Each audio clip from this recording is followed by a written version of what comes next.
ہزاروں مرتبہ اس سے پہلے بات ہو چکی ہے. عامر اخ صاحب کے تعلق سے یہ سوال آتا ہے کہ بھائی وہ بلاسفیمی کرتے ہیں.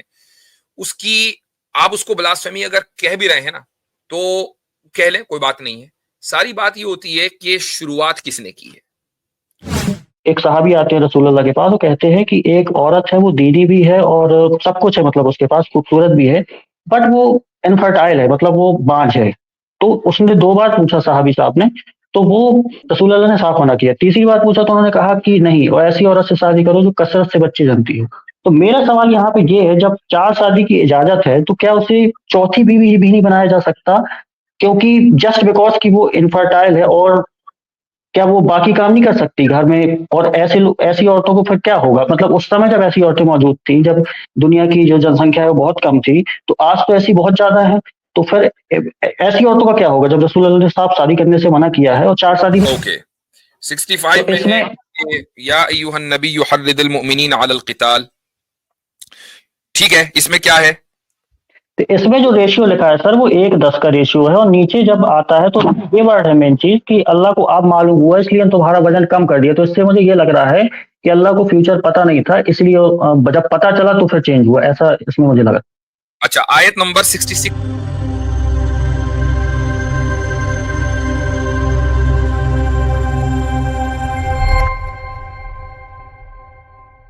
جی آپ سے بات ہوئی تھی.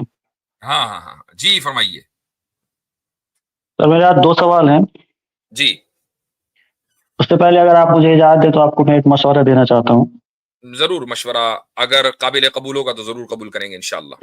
جی وہ آپ کے اوپر ہے کہ جیسے اگر آپ کی اسٹریم میں, مطلب آپ ایسے لوگوں کے ساتھ بیٹھے ہیں جو خود بلاسفیمرز ہیں, تو کیا یہ صحیح ہوگا؟ ہاں بالکل غلط ہوگا.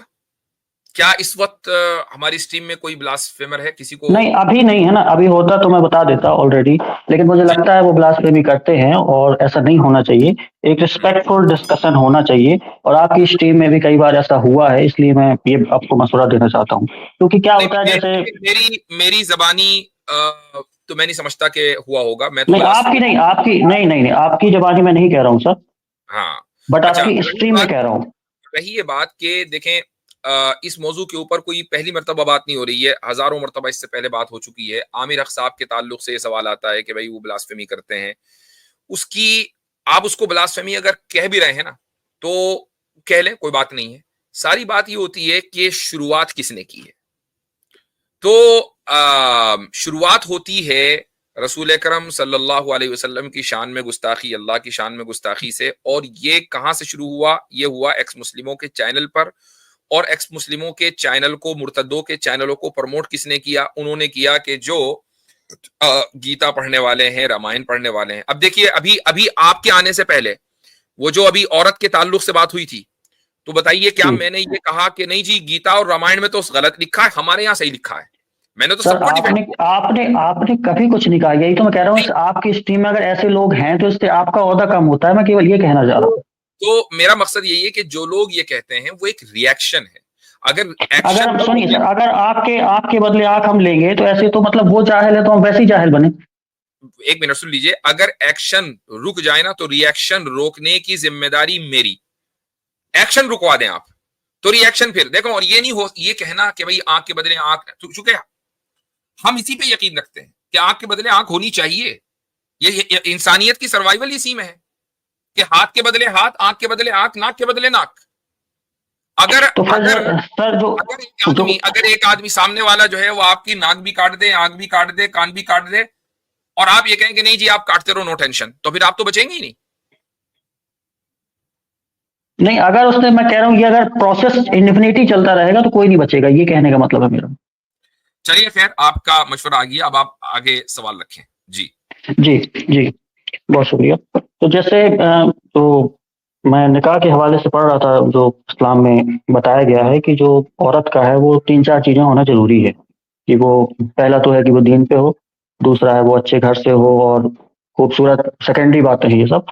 تو یہ چیزیں ہیں. پھر 4 شادی کی اس میں اجازت ہے, یہاں تک مجھے کوئی دقت نہیں ہے. جیسے 4 شادی کی اجازت ہے تو اس میں اگر ہم حکمت دیکھتے ہیں رسول اللہ کی طرف سے, تو زیادہ تر انہوں نے جو شادیاں کی ہیں وہ یا تو بیوہ سے کی ہیں یا طلاق یافتہ سے کی ہیں. ٹھیک ہے, تو اس سے بھی پتہ چلتا ہے کہ اس لیے تاکہ ایسی عورتوں کو